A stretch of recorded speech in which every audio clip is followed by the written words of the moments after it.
ఆలోచనల్లో చిక్కుకుపోయారా? మీ ఆలోచనలకు ఇలా చెప్పండి, మిమ్మల్ని తరువాత ఆలోచిస్తాను. ఇప్పుడు నా మీద, నా శరీరంపై, నా మనసుపై శ్రద్ధ పెట్టే సమయమని. యోగా లేదా వ్యాయామం ద్వారా శరీరాన్ని శాంతింపజేస్తే మనసు కూడా శాంతిస్తుంది. మనసును శాంతింపజేస్తే శరీరం కూడా అలాగే అనుసరిస్తుంది. శరీరం, మనసు రెండూ శాంతంగా ఉన్నప్పుడు నిజంగా మీరెవరో మీకు కనిపించడం ప్రారంభమవుతుంది. మీ భావోద్వేగాల పట్ల క్రమశిక్షణ కలిగి ఉండండి. అవి మీ మనసు, శరీరాలను పాలించనివ్వకండి. భావోద్వేగాలు శరీరం మరియు మెదడు నుంచే తమ శక్తిని పొందుతాయి. వాటిని వదిలేయండి. మీ అంతర్గత బలం నిలిచి ఉంటుంది. మనసు ఆగడం లేదా? ఒక ఆసనంలో కూర్చుని మీ మనసుకు ఇలా చెప్పండి, నేను ఇప్పుడు నాకు ముఖ్యమని. మీ దృష్టిని శరీరంలోకి తీసుకురండి.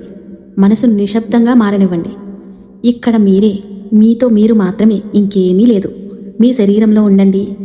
లోపల ఈ క్షణాన్ని ఆస్వాదించండి. జీవితార్థం, జరుగుతున్న పరిస్థితుల అర్థం లేదా సంబంధాల అర్థం కోసం వెతుకుతూ అలసిపోయారా? ఒక్క అడుగు వెనక్కి వేయండి. ప్రతిదానికి అర్థం వెతకాల్సిన అవసరం లేదని అర్థం చేసుకోండి. వాటిని అలాగే ఉండనివ్వండి. ఆ క్షణాన్ని అది ఉన్నది ఉన్నట్లుగానే అనుసరించండి.